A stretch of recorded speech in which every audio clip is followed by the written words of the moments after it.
Good evening, ladies and gentlemen. Good evening. My name is John Brockington, and I'm your MC for tonight. And I would like to welcome you to the 2015 National Minority Quality Forum. Now, I can see through my lens up here that you're all looking very well, all turned out in your best bib and tucker, and you look beautiful. Now, question is, over the last 2 days, did you have a good time? Did you learn anything? Okay, so I want somebody to tell me about the genome sequence. I have to admit, that one went over my head a little bit. I'm not a scientist, but it all sounds good, and I think great things are coming in the future. Now, before I start the program, there was a team in town this week. Are you aware of that? Monday, there was this team in town from the Midwest, okay?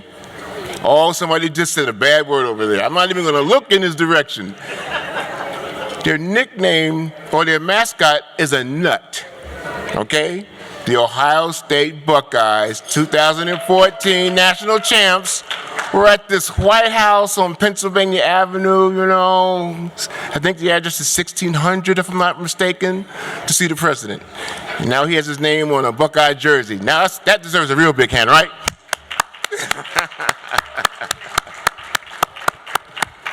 So listen, before you start eating that food and it starts going down, before it's blessed, okay, I want you to hold your forks and your knives for an invocation, and I'm doing it, okay? I'm pitch hitting tonight. So everybody put your hands together, faces down, put those forks down, and let's bless this food in this evening.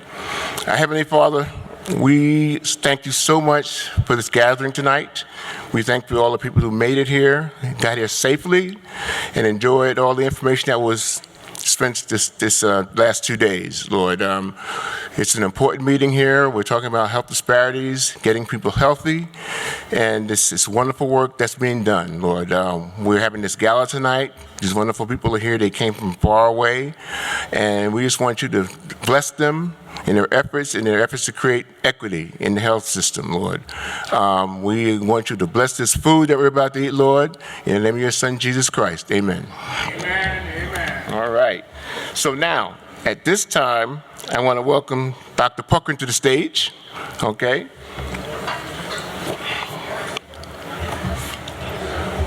Good evening.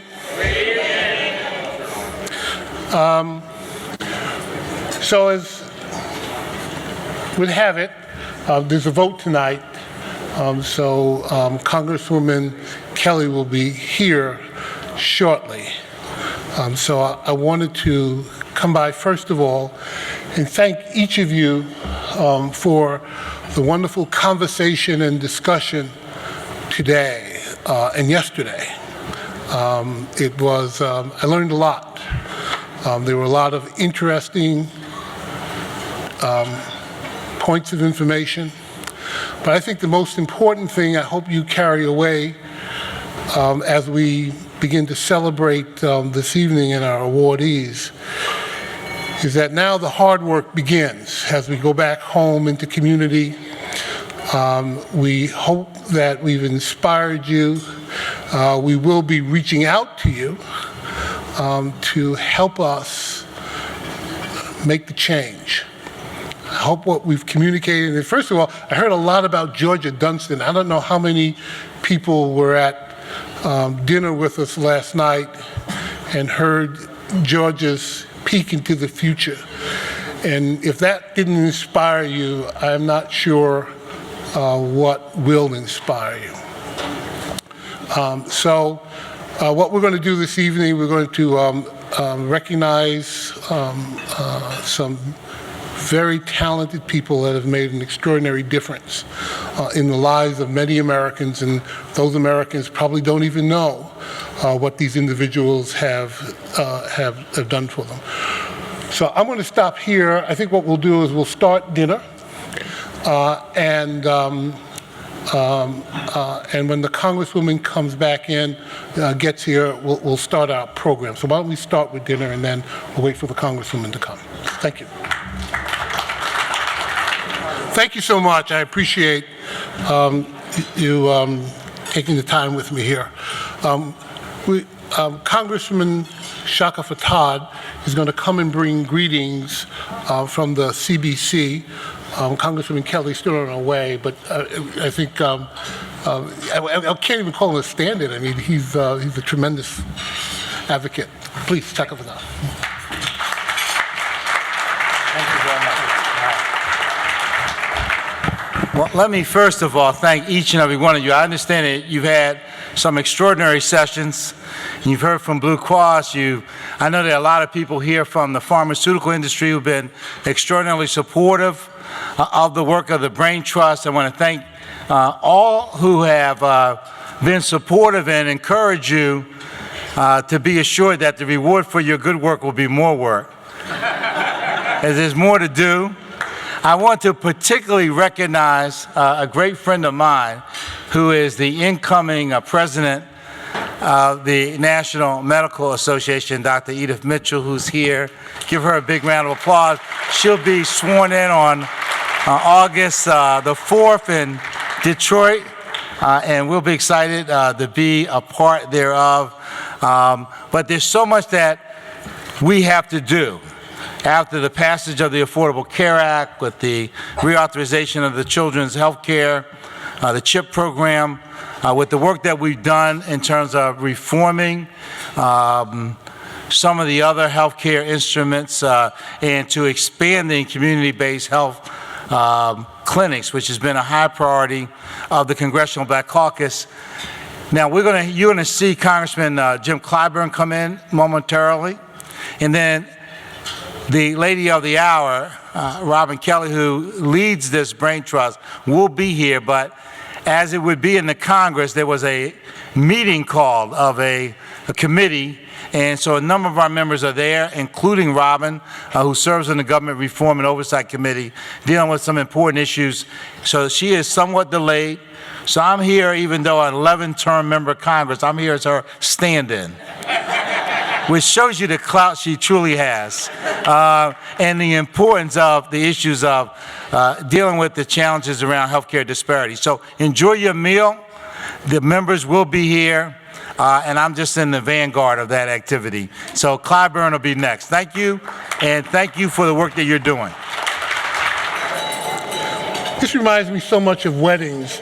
You know, you go to a wedding, you want to have a good time, and there's the first dance, there's the first kiss, anyway. You hate to interrupt, because I know you guys are having a great conversation. But I have someone really special to ask to come and speak with you. We've been doing these summits for 12 years. I think we've been working with this organization for about 10 years. And they've really been a tremendous ally and partner as we go through this journey about eliminating health disparities.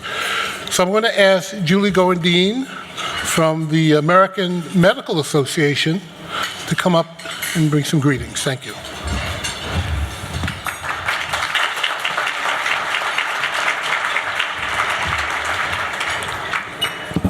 Well, I understand that I made my popularity soar by the brevity of my comments last night, so I will try to stay on the same trend line for success here. On behalf of the AMA, I want to just thank you for allowing us to be part of this just wonderful summit. When we began our time together and I extended the AMA's welcome, I said to you that the AMA was changing and innovative and committed to the art and science of medicine and the betterment of public health. And we've had a history of this. The AMA and the NMA and the NHMA created a commission to end healthcare disparities in 2004 as an organization of organizations. Because the AMA wants to end the inequality of healthcare that's due to race or ethnicity, and we've historically and currently made it a priority. The AMA has been the co-chair of the Commission to End Healthcare Disparities with the NMA since its inception. We've worked closely with groups to broaden the impact on health outcomes for all of our patients. Today, the Commission has more than 70 organizational members. The Commission educates physicians and allied health professionals about disparities, promotes racial and ethnic diversity in health professions, including key leadership positions across the healthcare system. It advocates to improve health outcomes for minority populations and improve the quality and availability of research and data necessary to end healthcare disparities and achieve healthcare equality. The Commission is determining better ways to collect and use patient-level data, including patient race, ethnicity, and preferred language. All of that will be helpful in improving the quality of care for all of the patients in America. We look forward to opportunities to partner with Dr. Sanders at NMA, the Congressional Black Caucus, and in particular, the Honorable Robin Kelly as the chair of the CBC's Health Braintrust, Dr. Tran and the National Council of Asian Pacific Islander Physicians, and Dr. Hutchinson as and the Association of Black Cardiologists. We are inspired by the leadership of Representative James Clyburn. As our President Barack Obama has said,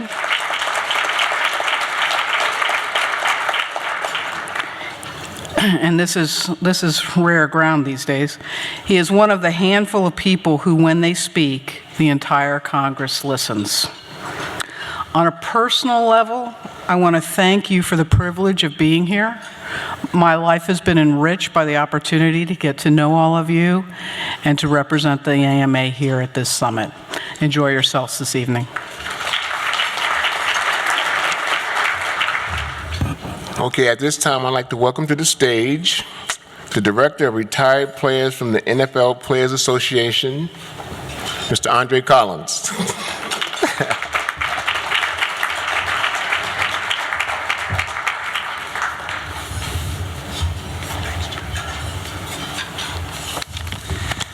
Good evening.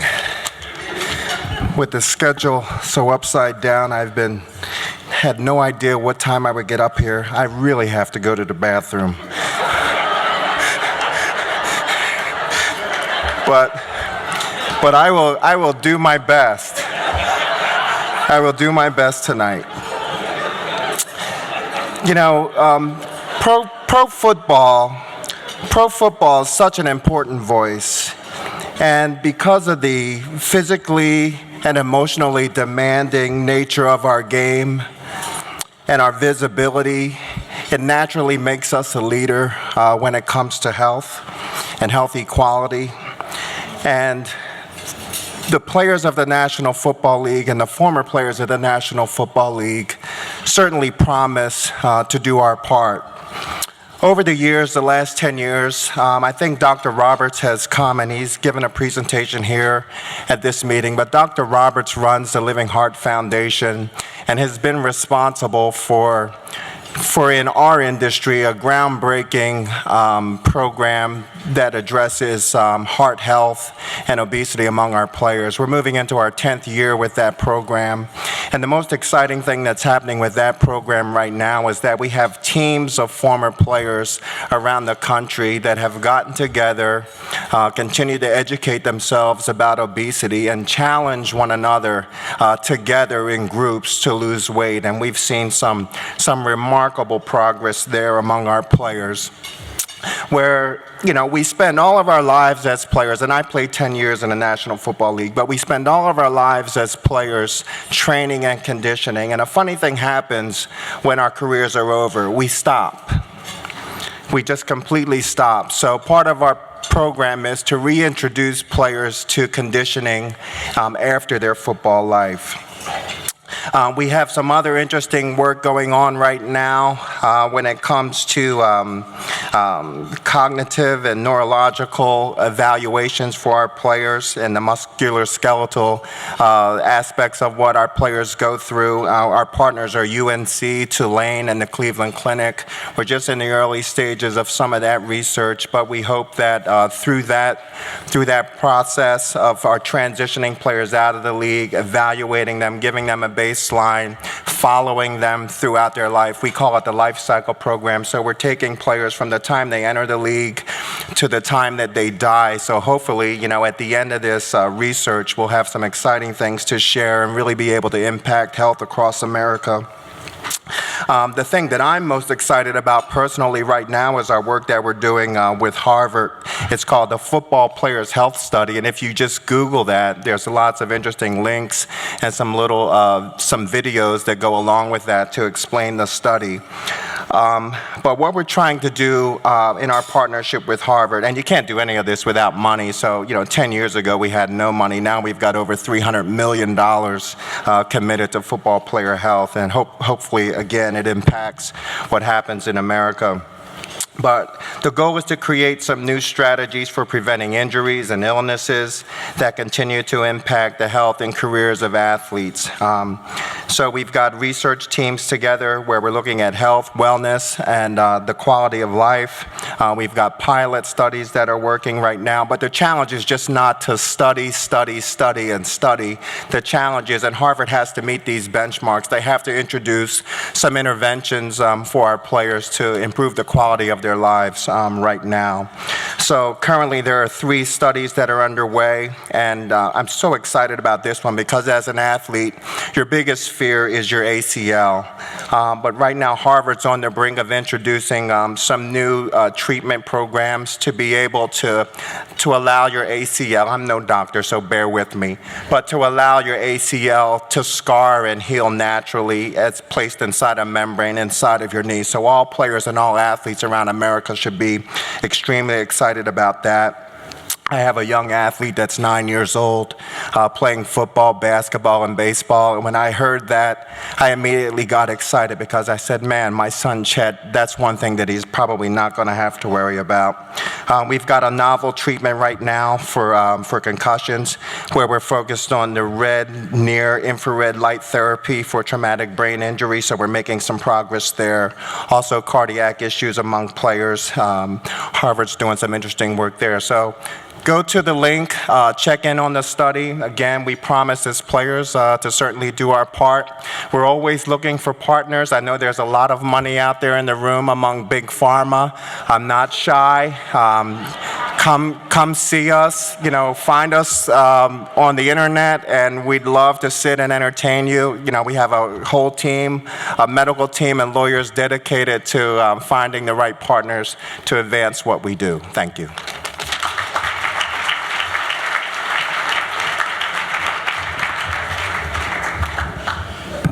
Excellent remarks.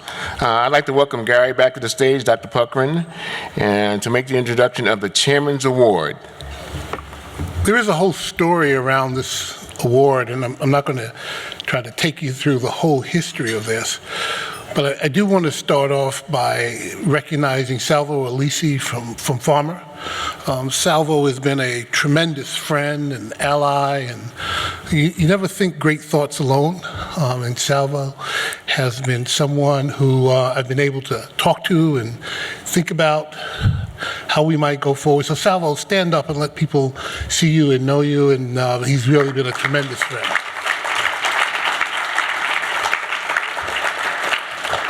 So what that was about is the issue of diversity in clinical trials. Again, if any of you were with us last night for Georgia Dunstan's presentation, Georgia's a biologist, a genomicist really at Howard University. She took us out to the frontier, intellectual frontier, and sort of explained where medicine was going and what the opportunity was. It reminded me of President Clinton in one of his State of the Union addresses said that life expectancy will go to 150. That children born today will live to 150 years old. And that was a pretty startling statement. But Georgia started us to think about how we would actually do that. And one of the ways, when I look at minority communities, because I know we spend a lot of time talking about health disparities and the diabetes and the cardiovascular disease and the kidney disease and on and on and on that infects our community. And certainly it's there, it's presentism, it's what we have to deal with. But Georgia started to tell us about how we're going to deal with that, how we're going to build our future in which our people, African Americans, Native Americans, Hispanic Americans, Black Americans, white Americans, get to live to be 150 years old. Personally, I don't think we need to even put that kind of clock on it, but I'll go with 150 right now. But one of the things that's most important in that conversation, and by the way, if you think I'm myth-making for you, that's what Google is doing with Calico. If you don't believe me, go Google Calico and understand what Google is trying to do, and I think the permission they've given us to think about the future. But one of the ways we're going to have to get there, one of the journeys, one of the things that we have to resolve is clinical trials. How do we make clinical trials diverse? We're different. We're all different. We're complex. We're so different. And the only way that we can provide that optimal care that allows each individual to live out their potential is that we have to get you into clinical trials. There's no doubt about it. And it's not just you personally that we have to do. We have to do it for your kids. We have to do it for your family. You have to do it for your neighbors. I mean, this is actually a big deal. So, I guess it's about 2 years ago, I had an opportunity to sit down with John Castellani. And between you and I, this was a long shot. I mean, I went in and I said, yeah, I'm going to get the no. But anybody who knows me knows that, oh, I love no, because no means we just started the conversation. Okay. Because anybody who's going anywhere who accepts a no ain't going anywhere. That's kind of the deal. So I sat down with John, and I had my business plan, and had my numbers, and I talked to him about we wanted to increase diversity in clinical trials.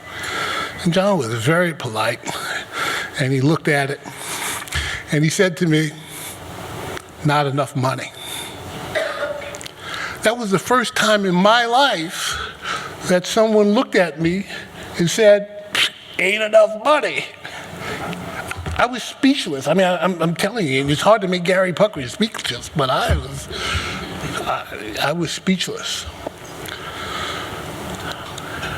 John Castellani put his team to work at Farmer to help us solve a problem. So those of you who don't know me, don't know, I'm a historian. I'm not a doctor. I mean, if you're going to wait on care for me, you are not going to wait to 150, I'll tell you right now. But what I do know is history.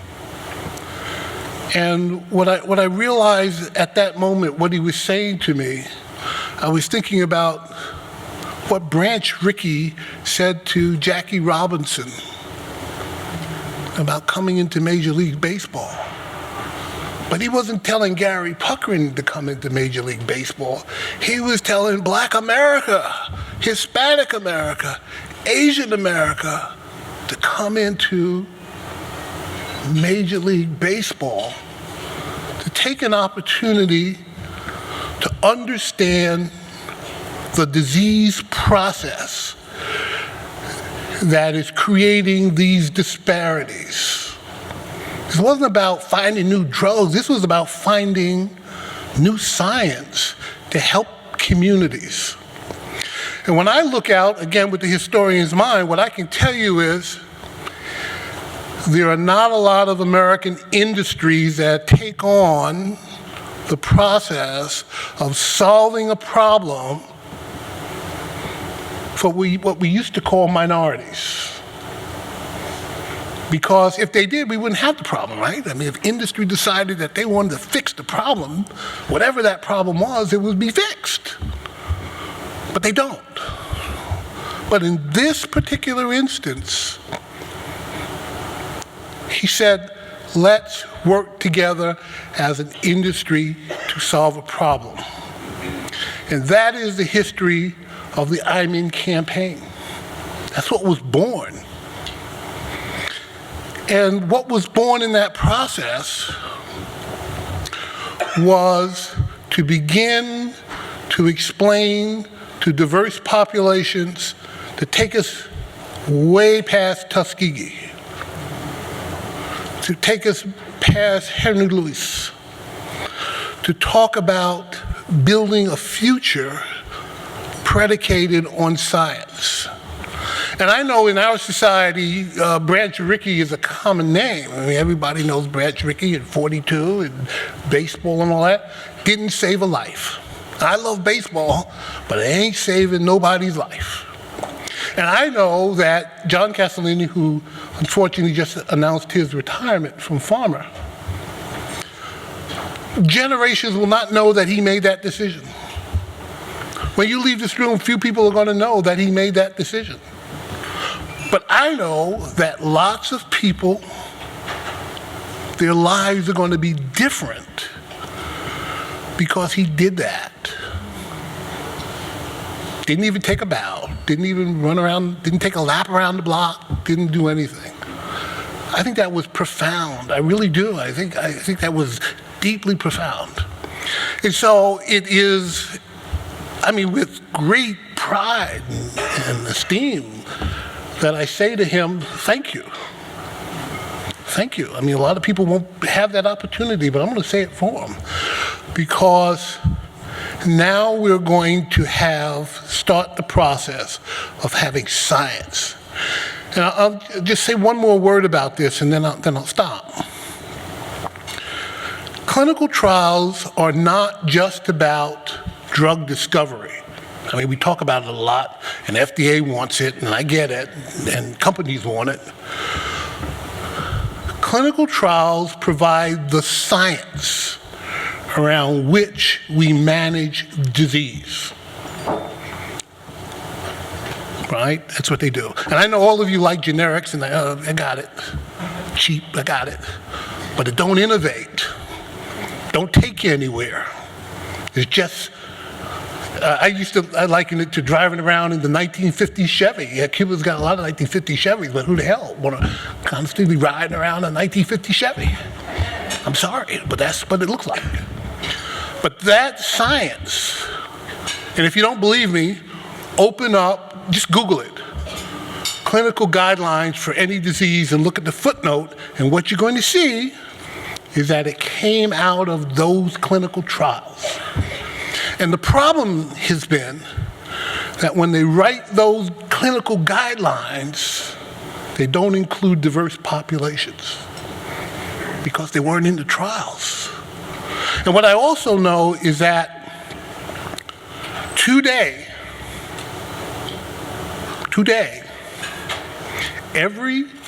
the majority of children, the majority of Americans under the age of 18 are minority. By 2020, 5 years, 40% of the US population is minority. By the time we get to 2035, we don't have a majority population anymore. Functionally, we don't. So if we don't have the underlying science to understand how to manage that disease in America, we won't have a workforce, we won't have a military, we won't compete in the global marketplace. This is really serious stuff. It's a game changer. So I am so profoundly pleased to be able to honor a man tonight who so quietly changed the face of America that nobody ever knows. And that is really worthy of tremendous respect. John Castellani.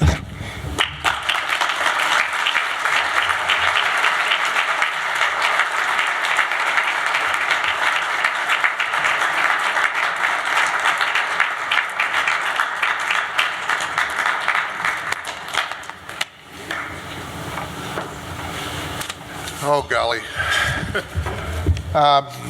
Thanks. I wish my mother was alive. She would not have believed it. But, you know, it's when Gary came and approached us about this project, it was a very, very good time, because one of the great things that I get to do in my job is to speak for and represent the more than 800,000 women and men that go to work every day trying to discover a cure, a treatment for a disease that has not yet been conquered.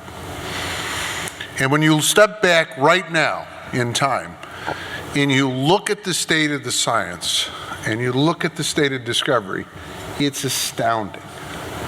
As we sit here, there are more than 7,000 medicines that are in clinical trials or awaiting clinical trials across the globe. And not all of them will succeed, but fully 70% of them have the opportunity to be first in class. There's nothing else like them out in medical practice now. And the fastest growing portion are what we call personalized medicine. And so what Gary recognized and what he brought to us was an idea that came at the perfect time in science, because the medicines of the future will be tailored for you and you, but not both of you together. And the only way that we're able to bring the promise of that science to those patients who need it is if we have everyone participating in the clinical trials. The science of discovery is hard, it's expensive, and it takes a long time. But ultimately, it cannot succeed unless the brave patients who will ultimately benefit from it participate actively in the process. So the real heroes are those people who volunteer for the clinical trials, because the real heroes, in addition to the scientists that discover this medicine, will be those who stand at the vanguard of proving that these medicines will work for people who look just like them. And so IMIN is a perfect example of perfect timing and a perfect idea implemented in a great way. And we are very, very proud to be part of it. And I want to recognize not only my colleague Salvatore Lise, who together with Bill Chin provided the scientific rigor that was needed to make sure that this program was going to work, but also Jocelyn Ulrich and Alicia Subasinghe, who are the kind of the spearheaders of making sure that Gary got all the support and this program got all the support that it needs to be successful. It will succeed. We're convinced of it. And a result of the great vision that the National Minority Quality Forum and Gary had, there will be an opportunity to achieve that 150 years, although we probably won't be wanting to go to lunch every day, and to address some of those great diseases that are vexing America and will be history when that 150 years is achieved. Hopefully no one will remember it. So thank you very much, and thanks for the great leadership you had.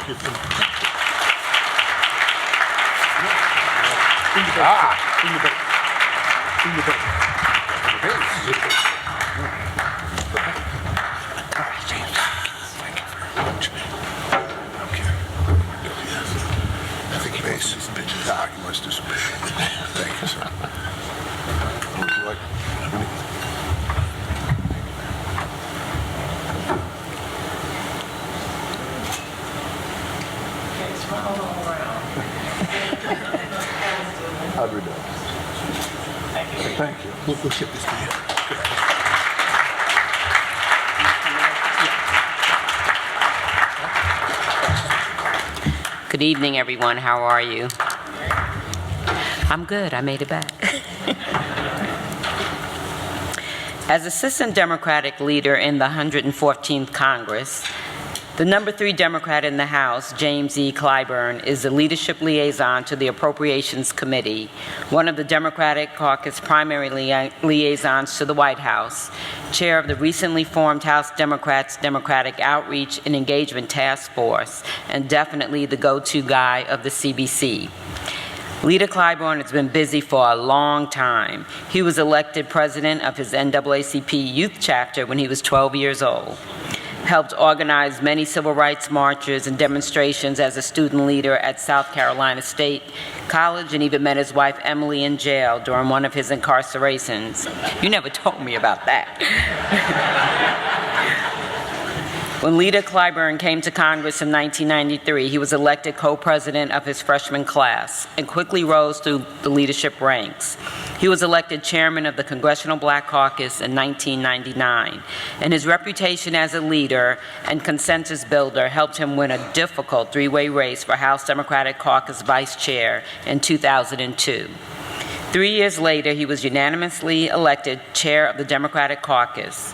When Democrats regained the House majority in 2006, Congressman Clyburn was elevated by his colleagues to House Majority Whip. As a national leader, he has worked to respond to the needs of America's diverse communities. He championed rural communities, supporting the development of regional water projects, community health centers, and broadband connections. He has supported higher education by leading the charge for increased Pell Grants, investing millions in science and math programs, and historic preservations at historically Black colleges and universities. He has encouraged economic development by securing funding for empowerment zones, investing in green technology development such as nuclear, wind, hydrogen, and biofuels, and directing 10% of Recovery Act funding to communities 20% under the poverty level for the past 30 years. Leader Clyburn was instrumental in advancing into law measures to resolve historic discrimination issues, significantly reducing the statutory disparity in cocaine sentencing and compensating African and Native American farmers who suffered racial discrimination under the USDA loan program. And of course, was one of the key leaders in the passage and implementation of the historic Affordable Care Act.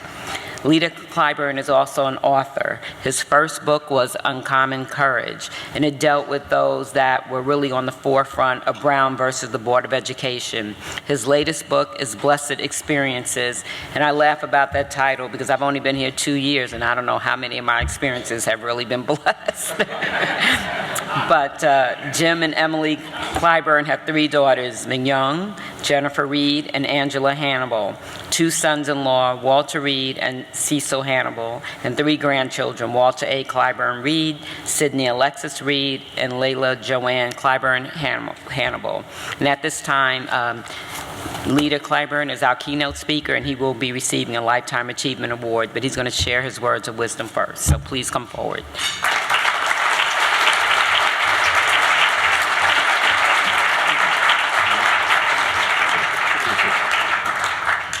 Thank you very much. Thank you, Robin, for presenting me here. I hope, or introducing me this evening. I just want to say that I have had some blessed experiences, many of which were not all that pleasant. But I'm really, really pleased to be here with you this evening, and I consider my interactions with those of you here in the room on this very important subject as being among those blessed experiences. Now, you all chuckled about me meeting my wife in jail. We did not have co-ed jails in South Carolina. The circumstances that led to that were a little bit different, and so because I have been cautioned by some of my most senior supporters to be sure that I make clear exactly what I was doing in jail, because some people tend not to get what that was all about. Just remember, I was in college during the 60s, and jail was a place to be during that time. In fact, as some of you may know, I often cite as my Saul to Paul experience my October 1960 meeting with Martin Luther King Jr.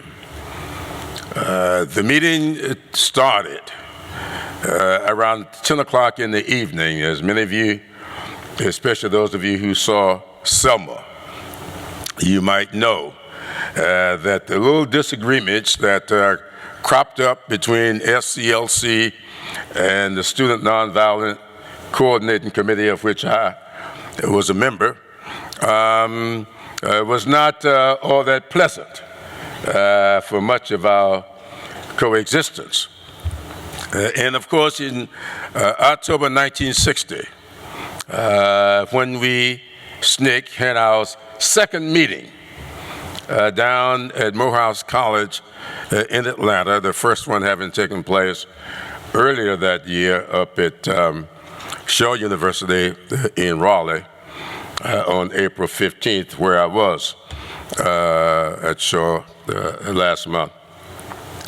On that, at that meeting, our differences had bubbled up and was sort of spewing over. And there was something of a summit that started around 10 o'clock in the evening and concluded around 4:30 the next morning. When I came out of that room, I was a changed person. It was something tantamount to Paul Saul's experience on becoming Paul. Now, several years after that meeting, in fact, in 1966, Martin Luther King Jr. Famously said these words: "Of all the forms of inequality, injustice in healthcare is the most shocking and inhumane."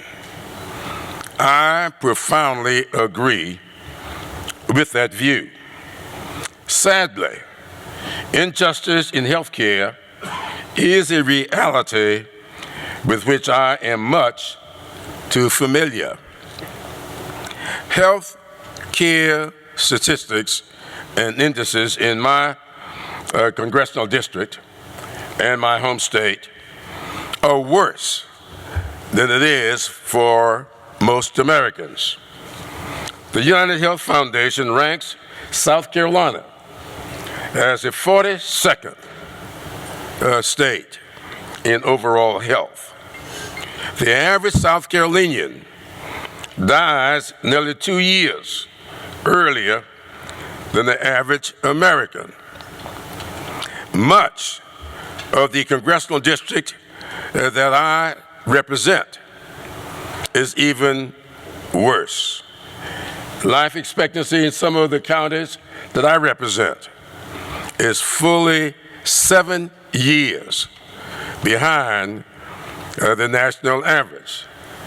And I was a little bit concerned when I heard that I might be able to hang around here for 150 years. That if I stay in my congressional district, that might cut back a few years. So we got to do something about that, because in spite of those experiences that I've had, many may not have been too pleasant, I don't mind sticking around here for some more experiences. So let's work together to get rid of these disparities so I can have all of my 150 years. Now, unfortunately, affordable access to quality health care too often depend on one of two, sometimes both things. Number one, one's station in life. And number two, one's circumstances at birth.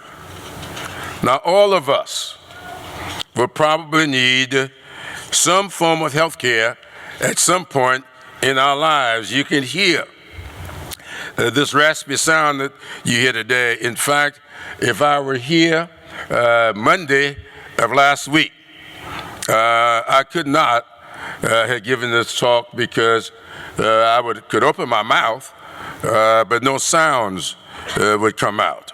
And I'm still struggling a little bit. I was practically living in this basement of the Capitol, getting my sinuses worked on. And it looked like whatever I did, it just didn't work. Maybe I don't need to be around for 150 years. Since they tell me that so much of this has to do with the fact that I've been around here better than 70.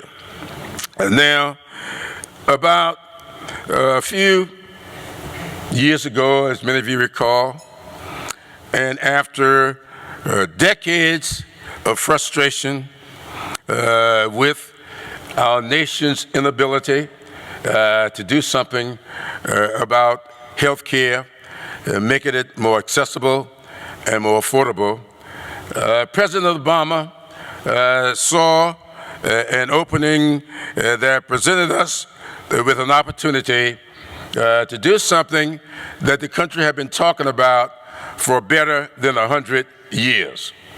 In fact, if you're interested in the history, I would advise you to go back and look at the administration of Roosevelt, not Franklin Roosevelt, Theodore Roosevelt. More than 100 years ago, first introduced the subject of making health care universal for all of our citizens.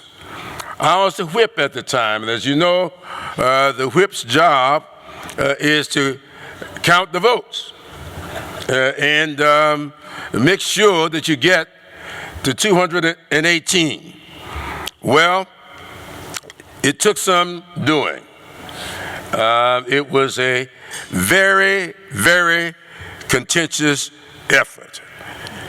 But in spite of all the distortions, in spite of all of the misstatements, we were able to get that law passed. And I said at the time, when I stood on the floor the afternoon of that vote, which as many of you may recall came late on a Sunday evening. When I stood on the floor, I referred to the Affordable Care Act as the Civil Rights Act of the 21st century.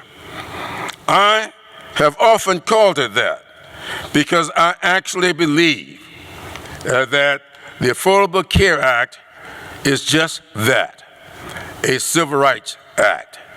It outlawed discrimination in many, many areas. First of all, it says that we can no longer discriminate against people with pre-existing conditions. That, to me, meant that those children born with diabetes could no longer be denied coverage on their family's policies just because of their circumstances of birth. Passing that law said that women could no longer be discriminated against and charged more for health care just because of their gender. We outlawed that form of discrimination. And the one that I like best is the caps that we placed on. Now, I often talk to people about the Affordable Care Act, and one of the things that I find very, very disconcerting is the fact that so many people do not know that when we passed that law, we said that those providers of health care must return at least 80% of their premiums to their policyholders, that you could keep no more than 20%. What we had before that law were many providers paying out big bonuses at the end of the year while denying people with pre-existing conditions, denying children coverage, kicking people off their policies as soon as they got sick. We said, and this law mandates, that if you don't meet the 80-20 premium return, you must send a refund to your policyholders at the end of your audit. Now, a lot of people I talked to got checks in the mail. They just didn't know why they got them. They just kind of thought the insurance company had better got in touch with their consciences and decided to send them back the money. The fact of the matter is that's not why that happened at all. Now, the results of this law have been impressive. Let's look at a few of the results. The percentage of Americans without health insurance has gone down from 20% to 13%. That's huge.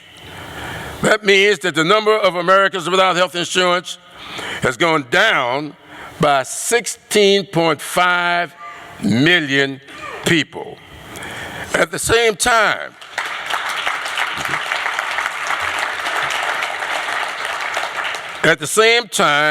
health care costs have risen at the lowest rate in nearly 50 years. Premiums for employer-sponsored insurance grew in 2014 at the lowest level on record, only 1.2%. That is far below what the average increase was between 2000 and 2010.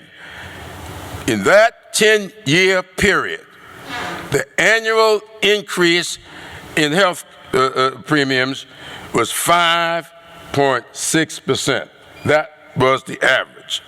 So today, I am proud of what we have done. And I know that there are those who are pledging that if given the opportunity, they are going to pull this health care law up by its roots. In fact, among my not-so-blessed experiences has been sitting on the floor, watching my colleagues put up bill after bill after bill to undercut this law. We have had over 50 votes trying to undo the Affordable Care Act. Well, I've got news for them. We ain't going back.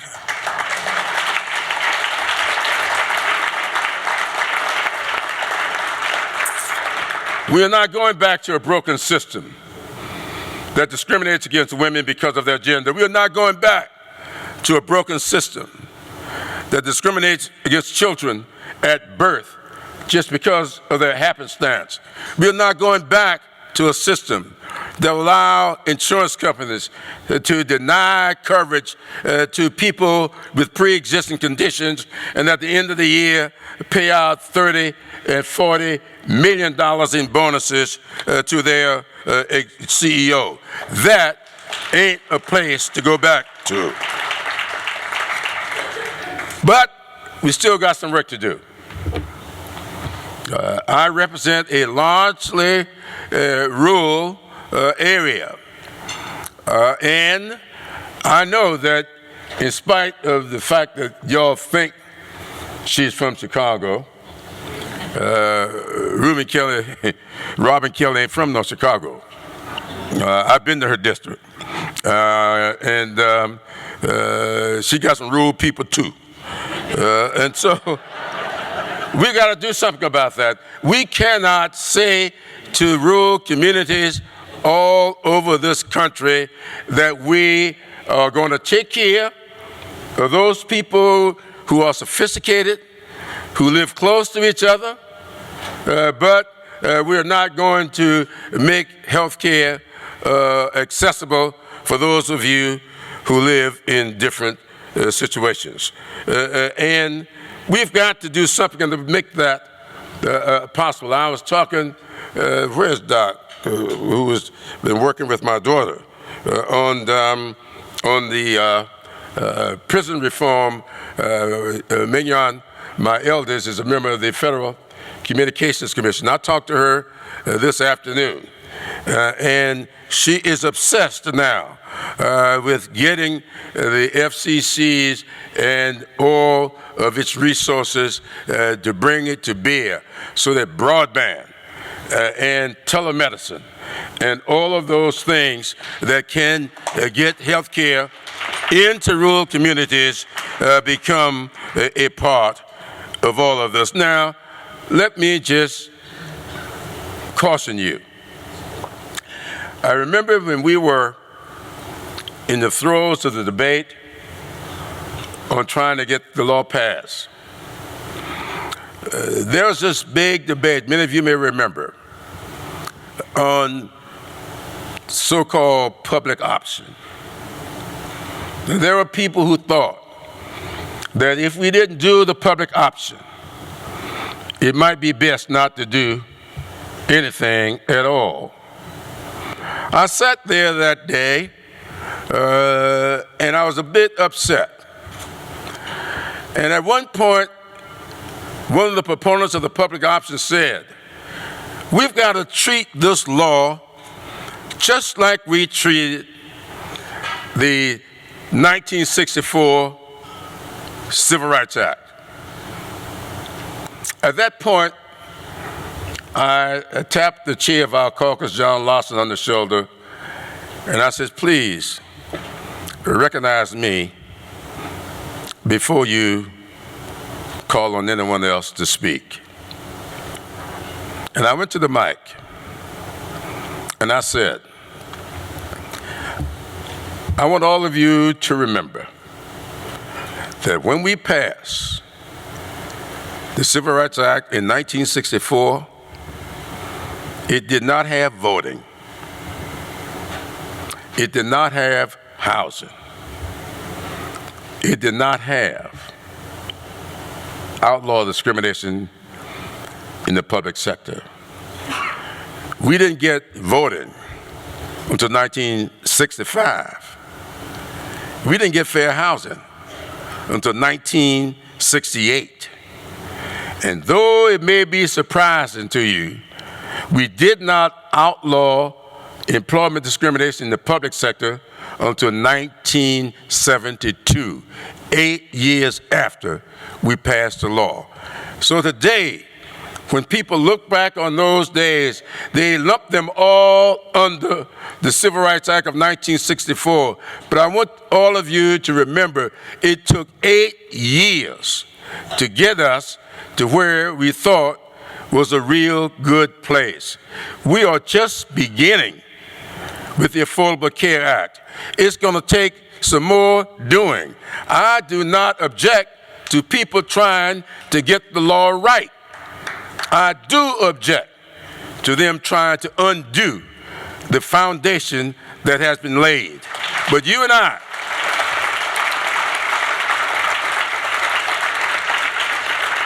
I must work together to build upon this foundation, which I think is pretty solid. I want to thank you for giving me this award. I'm going to spend the next at least 70 years trying to earn it. Thank you so much, and Godspeed.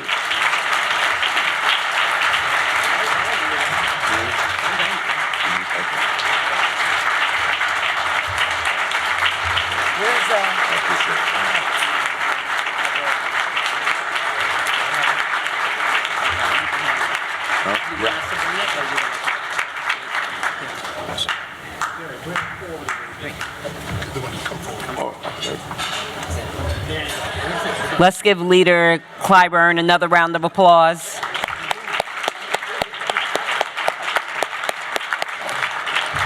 We just wanted to thank, again, all of you for coming. Thank you to all the sponsors, all the presenters, and all the attendees. We really, really appreciate you being here. This is my inaugural Braintrust event. I'll be back next year. And we hope you guys have learned a lot and that you've enjoyed yourself and met someone that you didn't know before. So thank you so much. And I did want to thank my staff for all of your hard work. I really, really appreciate it. And Dr. Puckrein's staff, too, for all of your hard work. We could not have done it without you. So thank you and enjoy the rest of your evening.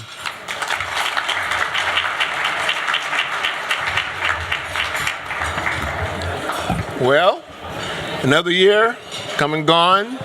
We hope to see you next year. Now, when you go home tonight, we want you to drive safe, take it easy, get home safe. God bless you.